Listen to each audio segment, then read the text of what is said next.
Hi everyone, Raj Malhotra, Senior Trading Mentor. On Wednesday, Fitch, one of the U.S. credit rating agencies, downgraded U.S. Credit from AAA to AA+. Now please keep in mind that this is a long-term, not the short-term outlook. The only other time that the U.S. credit was downgraded was back in 2011 by Standard & Poor's. So what does this actually mean for you and your portfolio going forward? So before you go short everything, let's look back at what happened in 2011, and does this downgrade actually matter to equities, and more importantly, what I think happens next.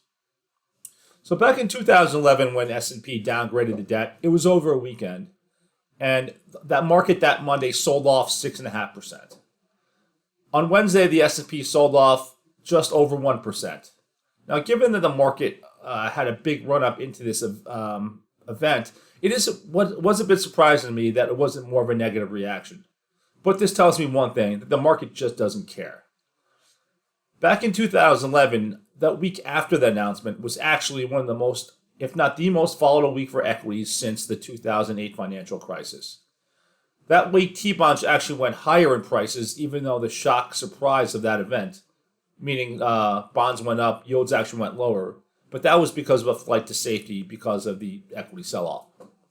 This time around, bonds ticked higher, then eventually sold off marginally, slightly higher yields, but it was pretty much a non-event.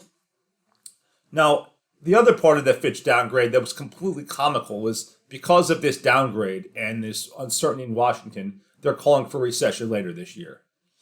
Now, a recession can happen this year, although I think it's pretty unlikely given the data that I'm seeing. But there won't be a recession because Fitch thinks that in 15 years from now, our interest expense will be too much. That is a ludicrous statement. Perhaps Fitch is just another dumb Fitch that's been shorting this market and now is getting squeezed.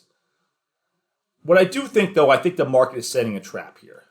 I do think a pullback of 5 to 10% in the S&P certainly could happen for a variety of reasons, whether it's seasonality, earnings, it's gone too far too fast, the market's priced for perfection, whatever.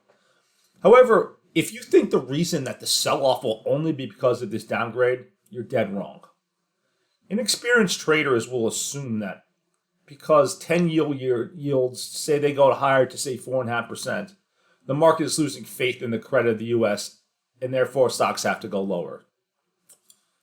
If this happens solely because of this is a buying opportunity for the stocks and sectors that you wanted to get long and it probably ran away from you.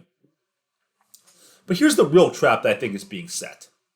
The bond market has been leading the direction of the equity market for all of 2021 for all of 22 and early 2023. And that was due to inflation and because of perceived rate hikes that would follow. However, inflation has muted, and the leadership between the stock and bond market has actually flipped in the last 3 months.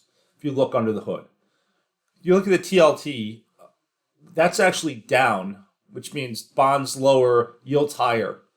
The TLT is down about 10% in the last 3 months. And in those same last 3 months, the S&P is up about 10%. That wasn't supposed to happen. Remember, in 2022, investors lost money being long bonds and long stocks, meaning they both went up and down together. Now that has diverged. So why has that diverged? Well, I think it's because with inflation now around 3% year over year, which is below the Fed's target, but still probably a more reasonable target, we have a strong job market.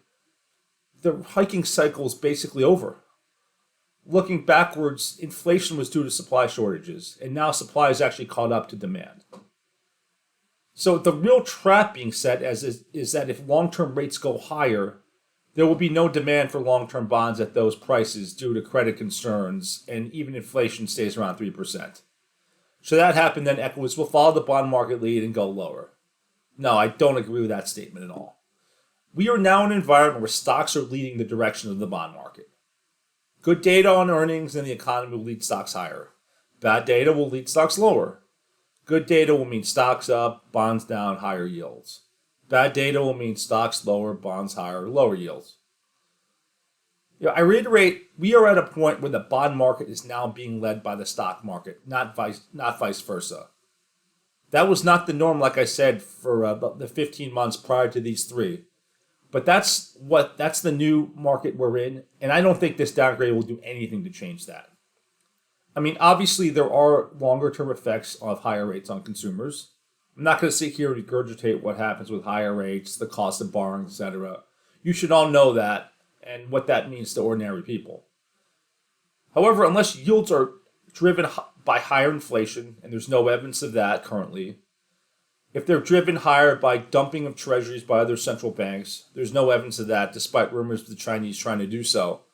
Yields are going to be driven by the U.S. economic data and the stock market. Neophytes may not know, but this is how markets have traded for years before COVID and the Fed hiking cycle. Bonds moving and stocks moving in opposite directions. So what happens if stocks start selling off hard on bad economic data or an actual recession? Well, stocks obviously go lower, bonds will go higher, and yields will go lower. So should that happen, the Fed can cut rates or go back to quantitative easing, or both. QE meaning they'll cut rates, print more money, buy back long-term treasuries. And that's not going to affect their inflation fight, because should stocks go low from here, it will be demand-driven, not supply-driven. And that means if it's demand-driven, we should have lower inflation or possibly even deflation. So at that point, the Fed will be comfortable and should be comfortable lowering Fed funds to rescue the market. So if the market was a lot lower from here, be careful about going all in short for too long. The Fed is now able to quickly pivot to QE and engineer an equity market rebound, even if there is a slowdown in a recession.